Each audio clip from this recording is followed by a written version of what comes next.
Hello, today I'm going to be teaching you the 7 things that I talk through with every bride during a consultation. Consultations are the most important part of any updo that you're going to do, and if you can talk about these 7 things before you even get started, you're going to be set up for much more success. So let's get started. The first thing I always want to do is get a photo.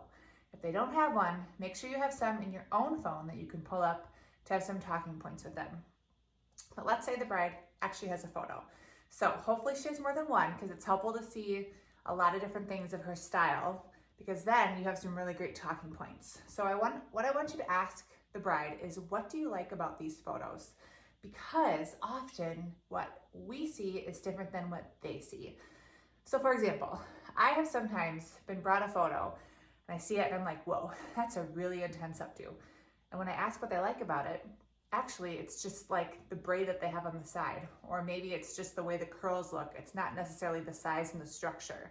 So you really want to get to the nitty-gritty of what they like about the photograph and see if that is in your wheelhouse. Sometimes they really do bring a picture and they say, yes, I want exactly that photo, but you need to know that before you get started. So let them talk, give them time to talk through all the different things they like about the photos. And in that conversation alone, you'll start to get an idea for their taste. You'll start to get an idea of the overall aesthetic of the updo they're looking for. And you'll be able to start to see and ask questions about like the size and the shape, the location of the updo, braids, twists, all those different things with the picture alone. So that's number 1. Ask what they like about the photo.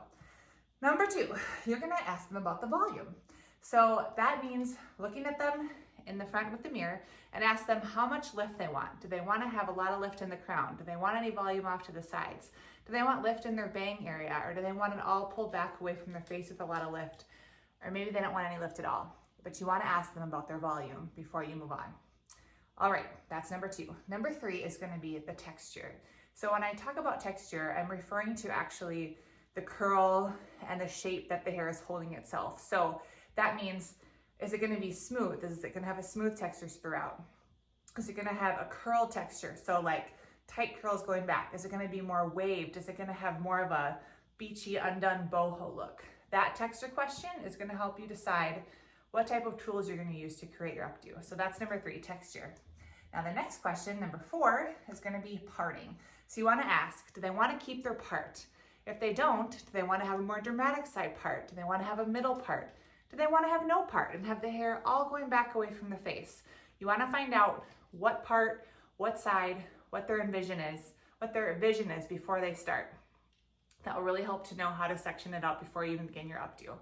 Now the next question is number 5, is how do they like their ears?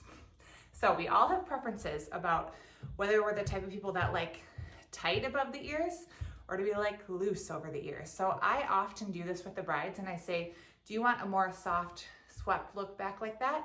Or do we want to have it more tight and secure, or even like pulled up high so you can really see your ears? Most people actually have a pretty strong preference. If they don't, then what I recommend doing is doing the updo in the way that you feel is the most aesthetically pleasing, and then checking with them at the end about the ear situation and if they want to have it pulled tighter above their ears or made more loose. So that's number 5, the ears. Number 6 is going to be, how much hair do they want left in front? Do they want some soft pieces left around their face? Do they want soft pieces around maybe their right above their ear? Do they want pieces left out kind of around the hairline? Or do they want nothing left out? And then this is a good place that you can ask about bangs as well, or a side sweep. So you're asking about the fringe, the front pieces. So then you also know how to section and how to leave out hair before you start working on your updo. And then the very last question that I always want to make sure I touch on is going to be accessories. Do they have a veil? Do they have a hair clip? Do they have a comb?